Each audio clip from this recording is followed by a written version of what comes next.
Hello everyone, George DeSantis here with a look at the market for the week ending Friday, October 30th, 2020. Uh, as everyone knows, it's been a difficult week this past week.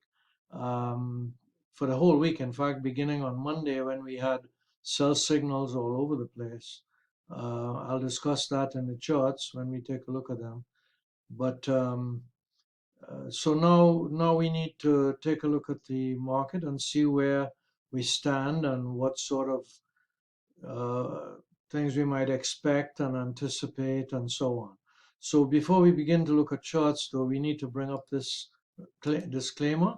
And as usual, you want to take a look at it, make sure you understand. I am not an investment advisor. I cannot presume to give any particular person investment advice. I'm a psychologist. I do this for my own purposes. I've been doing it for probably more better than 40 years at least. And I'm self-taught. So what I share with you is stuff that I've learned from others, but learned on my own.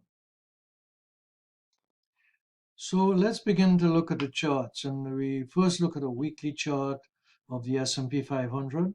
And I usually like to start with the moving averages. So let me bring these down a little.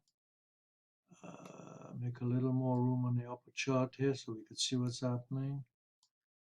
Okay, so on the moving averages, we can see that the 4 exponential moving average just sits right on top of the 9 exponential moving average, the yellow line right on top of the red line. But they're both above the 30 weighted moving average. So according to the 930 approach or system that I've used for some time, when the 9 is above the 30, we have an uptrend on the weekly chart, especially. Um, we start getting some signals on the daily chart. You see this sell signal here? That is really taken from the daily chart. So we'll get to that in a moment. But you can see that this market started breaking down last week from Monday. Monday was a bad day, and it just continued throughout the week. On Friday, in the last hour or so, last couple of hours, it picked up. We'll take a look at that too. However, what we can see here in addition is that the parabolic just switched to being above last week's bar. So that is indicating a switch to a downtrend now on the weekly chart. So we're getting some mixed signals. So here's a daily chart of the S&P 500. And let's start with the moving averages. You can see that we made a high here.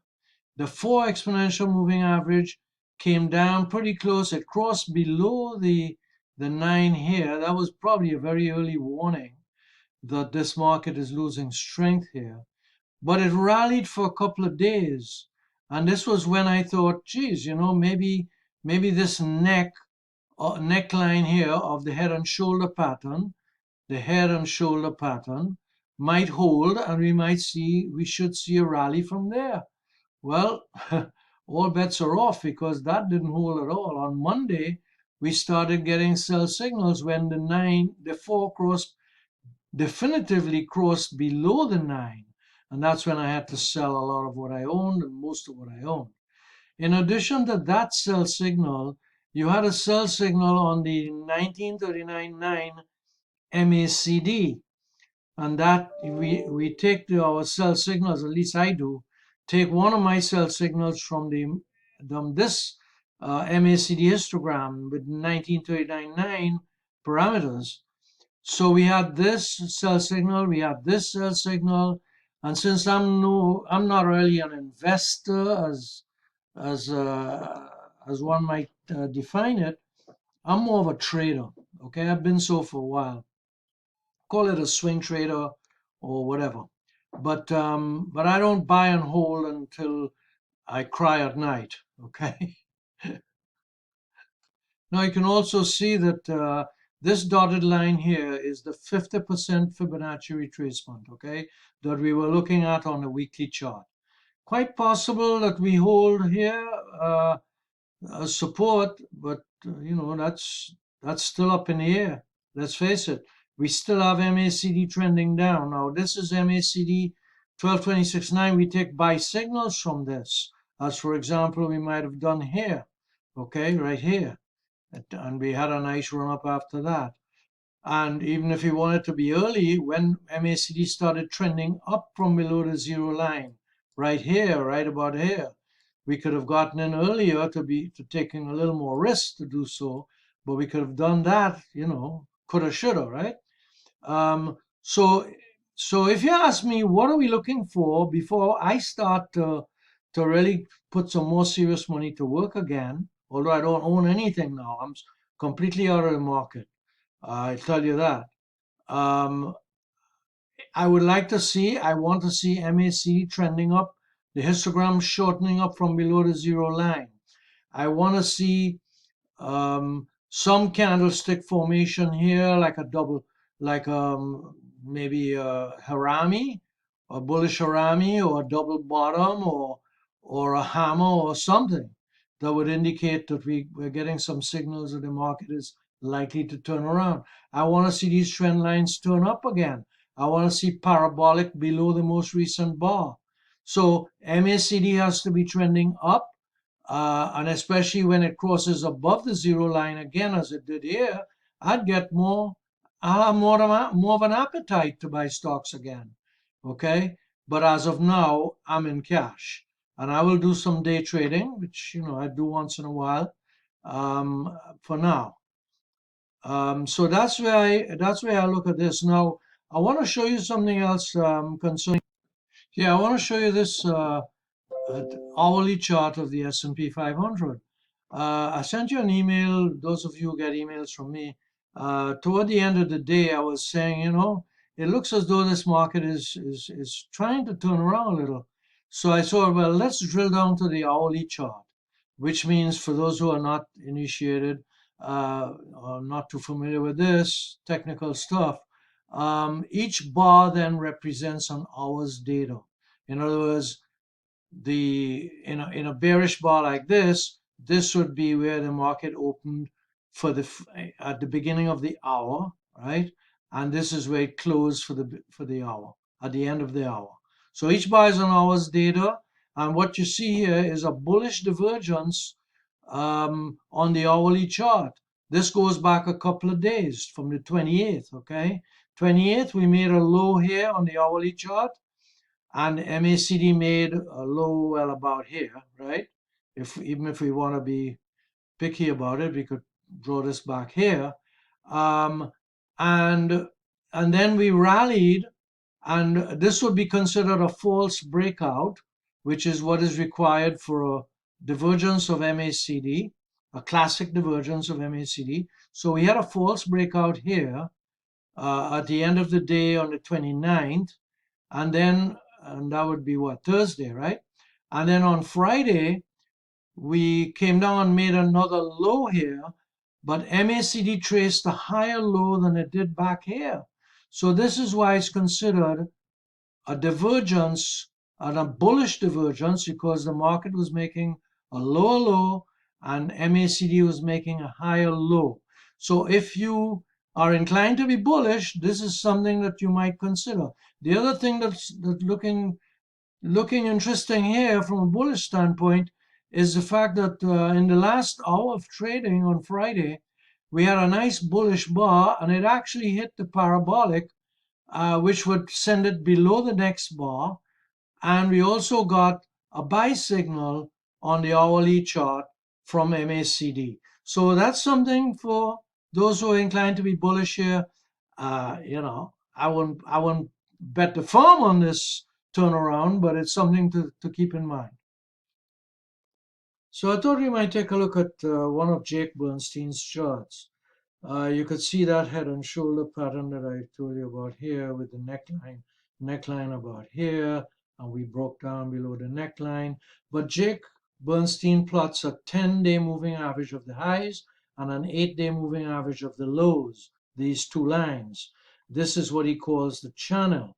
Now, the channel has widened here because, as I understand his approach here with using this chart, we had an uptrend all the way here because we had two complete bars above the highs, the 10-week 10-day moving average of the highs.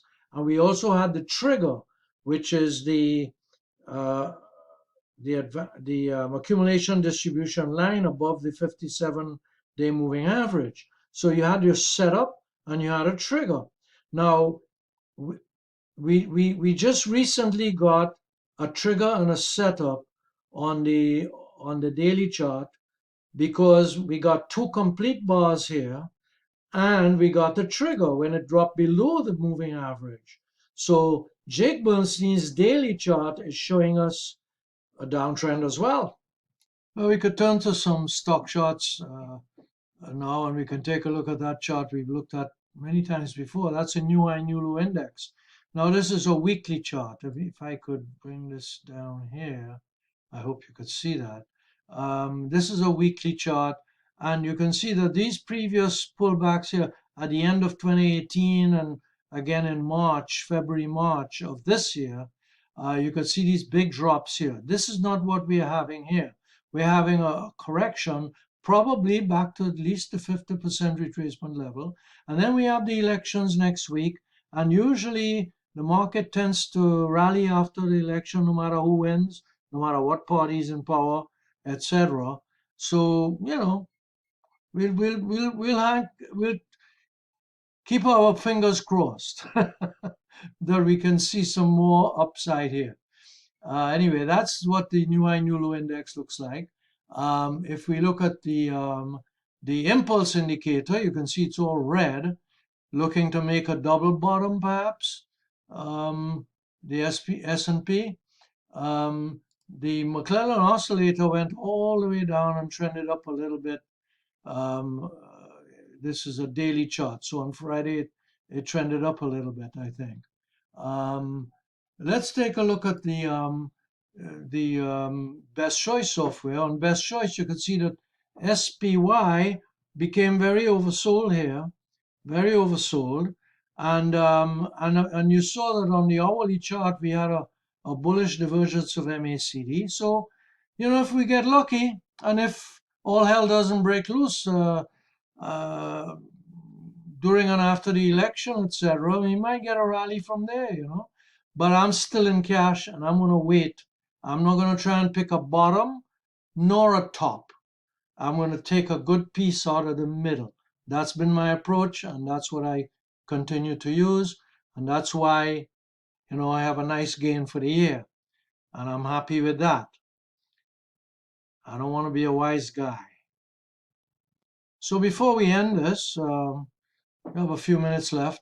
You can take a look at some stocks that I had on my watch list. I've still had them here.